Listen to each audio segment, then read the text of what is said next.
Hey everyone, it's John here from Hot Take Hockey, back with another video. This is my final NHL mock draft for the 2023 NHL draft coming up here in a couple nights. So I'm going to drop my predictions here, maybe on a couple trades, but overall just do my top 32 mock draft for the first round. I got Ray Bro's draft rankings here, top 70. So big shout out to Rayan. And just going over his rankings. I tried to take in account his rankings and keep that in mind. I feel like in terms of my scouting this year, top 15 I feel pretty solid about. You'll see on my list, like top 10, I'm very confident in my list, and I honestly think I might do well in the top 10. After that, this draft is just so deep, it's so stacked that I think it could be all over the place. I think there's going to be some guys that some people have ranked like 9, 10, 11, 12 area that might not go to like 30, and then vice versa. I just feel like there's so many top talent this year. I just think the top 25, top 30 could be in so many different orders. I think the top 4 should be the top 4 most likely, but I just feel like Mitchkov throws a wrinkle in that as well. So just to go into the second half here, I'm not going to rank in terms of the second round and put a mock draft there, but a couple of guys that I could see that Ray Bro has lower in his rankings that I could see squeaking into the first round. Luca Pinelli, I could see going early second round or late first round. David Edstrom, I could see going late first round. Jaden Perron, Theo Lindstein, Bradley Nadeau, Nick Lardis, just a few names that I see here. Price, Oliver Bonk, I could see going late first round. So those are a few names that I could see going in the second half of the first round or early second round. So now let's go to what I have for a little mock draft here. And you guys, I just kind of ripped this together. I think I've been a little bit all over the place in terms of my rankings, but I'm going to ride this order. Connor Bedard to Chicago, Adam Fantilli to Anaheim. I still wonder if there's some movement there just in terms of like Fantilli's kind of put some hints at Columbus, and Leo Carlson interests me. I wonder if Anaheim would take the risk at Mitchkov, but I feel like there's going to be trades as well. The one trade that would intrigue me would be if Montreal trades down a couple spots, Philly jumps to that spot, drafts Mitchkov, and Montreal gets an additional pick from Philly. That would interest me. I'm not sure it's going to happen, but Bedard, Fantilli, Carlson, Smith, Mitchkov, Benson, I am confident. Even Reinbacher, that top 7, I will be quite surprised, to be honest. If Mitchkov falls anywhere below 8, so that's where I put Sandin Pellikka in there and Ryan Leonard, I think my top 9, so I keep extending it here because I'm just thinking Ryan Leonard, for me, it'd be shocking if he falls out of the top 9. Sandin Pellikka, I can't see going past Vancouver. So in terms of, and Andrew Crystal for me is a little bit of a hot take at 10, just because I see a bunch of scouts having him in like the 20s and 30s of this draft, where I just think his numbers in the WHL, 2 points per game, he didn't do great in the playoffs, but I just think his skill set is top notch. He should be a top 20 pick at the very least, in my opinion. He's a BC native. Maybe Vancouver scoops him, but I have Vancouver taking Dalibor Dvorsky. I'm doing this in a little bit of a different way, just kind of getting a conversation going here. But my point is, Bedard, Fantilli, Carlson, Smith, Mitchkov, Benson, Reinbacher, Sandin Pellikka, Ryan Leonard. Not in really a specific order, but I am very confident that is the top 9 going in the NHL draft. I could be so wrong, but I'm manifesting that. That's the top 9 going in the NHL draft. So keep in mind those top 9 names.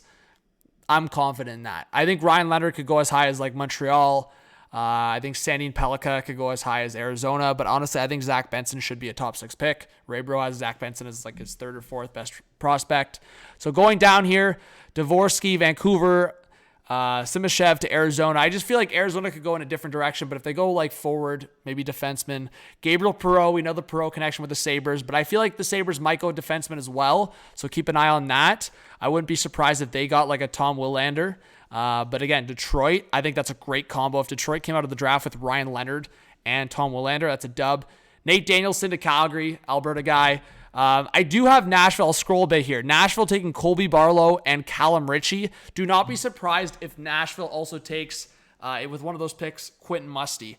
They have a couple Sudbury guys on the bench, and I wouldn't be shocked if that connection comes through with Quentin Musty being a Sudbury Wolf. But I will say, I have Quentin Musty going to Seattle because his current teammate, David Goyette, is a Seattle Kraken prospect. Matthew Wood to Chicago. I feel like the Blackhawks might go WHL with their drafting here in the first round with Bedard and then Matthew Wood.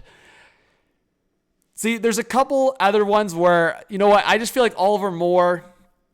I feel like that Oliver Moore or like Gabriel Perreault, those would be Dubas picks for me. I feel like Dubas is going to pick one of those guys. I could be wrong, but let's see. Braden Yager to Minnesota. I feel like I could see them taking a center for sure. Just to point out a couple other storylines here. Gavin Brindley to San Jose. I like that connect. Ethan Gauthier, born in Phoenix. So I'm just riding the Phoenix thing with Toronto. But honestly, guys, if I had my take in terms of kind of what we're seeing here and what it could play out as, I want the Leafs to take Oliver Bonk. I think Oliver Bonk, right shot guy, London Knights. I think Oliver Bonk would be a good pick for the Leafs there. I have him going one pick later. Ethan Gauthier, 5'11", I believe, right wing, born in Phoenix. His dad has NHL games under his belt. So we'll see. Ethan Gauthier, Oliver Bonk. If somehow Quentin Musty or Callum Ritchie fell to the Leafs here, you got to take one of those guys, in my opinion. And then I got Montreal and Vegas taking a couple defensemen. But you know what? I think a couple hot takes. Theo Lindstein could, as I said, I would also put in Pinelli in there. There's a few other names I mentioned. But this is kind of what I'm feeling for a mock draft. It'll be interesting to see how wrong I am. As I said, Andrew Crystal, a lot of people got him way lower. But I just think the skill set and the production he put in his draft year, we'll see, but I think he should be at least a top 20 pick. But some names that I have lower here that I'm personally higher on, Colby Barlow, I believe should be a top 10 pick. That's my opinion. For some reason, I think he might fall a bit, which to me I disagree with, but I just feel like one of these teams will pick Colby Barlow if he's still there. So I can't see, I put him at 15 because I think that's worst case scenario for Colby Barlow. I'd be shocked if he goes lower. I am pretty high on Callum Ritchie as well. Honestly, I would say Oliver Bonk for me is being put in like the 40s in a couple mock drafts, and I just disagree with that.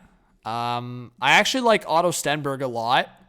I don't know if his skill set, like to me, I've seen mock drafts where some people have him top 10, some people have him second round. So I think Otto Stenberg could be a good pick late first round. I'm trying to think of anyone else I had. Tom Willander. I think Detroit could come out as huge winners in this draft. If they came out with, I already said this, but Ryan Leonard and Willander. I think Detroit, St. Louis, if they don't trade their picks, and Nashville have the biggest potential for big wins. Even Arizona. Like if Arizona came out with Zach Benson and one of those defensemen, huge dub in the draft for sure. Yeah. And I'm interested to see what Philly does in terms of trading. But yeah, I think that's the top four.